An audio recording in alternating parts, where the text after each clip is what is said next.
Over the past 3 months, there have been nearly 1,000 opioid-related overdoses in the city of Toronto. Now, many of those did involve illicit drugs like heroin, but many of those also involved legal drugs like oxycodone, fentanyl, and even Percocet, drugs that you can get at your local pharmacy. And it's these legal drugs obtained legally that Melissa Burke says are killing her father. Today, she's picking up her father from a detox center and helping him pick back up the pieces of his broken life. I screamed and cried for help to anyone that would listen. Anybody. I'm past the point of being embarrassed because I don't feel like it's our fault. The 59-year-old man became addicted to painkillers he was prescribed by his physician over the past 3 years. She knew he was taking meds, but didn't know how bad it had become. He lost it all and was living in a basement apartment when he called her begging for help. That's when Melissa realized how profound his addiction truly was. I went through his things and I found a giant bag of empty pills. And when I saw that they were Percocets and oxycodone, I couldn't even believe it. I started looking at the dates and how close together they were being prescribed. The ambulance driver even said, where did he get all of these? Because I had to call him an ambulance. They all came from the same physician, and most of the prescriptions were filled at the same pharmacy. 900 Percocet pills in just over 60 days. And those are just the ones Melissa found. He would never buy illegal drugs. He trusted his doctor, and I just feel like it was a breach of that trust.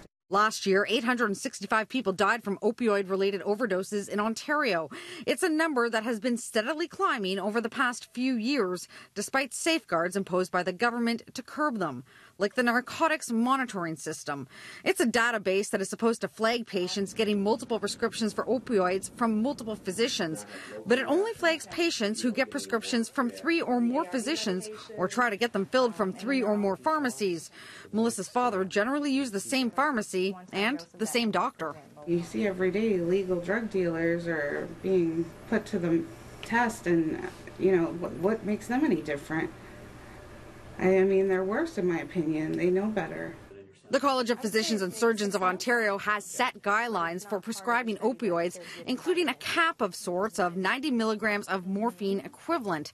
Melissa's father's drugs, if taken as prescribed, fall within the guideline, but the frequency with which he was refilling the pills suggests he was taking far more than prescribed and far more than the recommended daily limit. And yet the physician kept issuing more prescriptions and the pharmacist kept doling them out. He let everything go. He wasn't able to maintain his mortgage, his house, his cars, eventually everything. It just breaks my heart because, I'm a daddy's girl. Melissa has filed an official complaint with the College of Surgeons, and she's expecting a response over the coming months. Now, we looked into the physician's credentials, and he is allowed to practice in Ontario, but must be supervised because he was trained abroad and has not yet completed his College of Family Physicians exam. Her father, in the meantime, is on a wait list for a 4-month-long rehab program in Ottawa. Near Yonge and Dundas, Christina Howard, City News.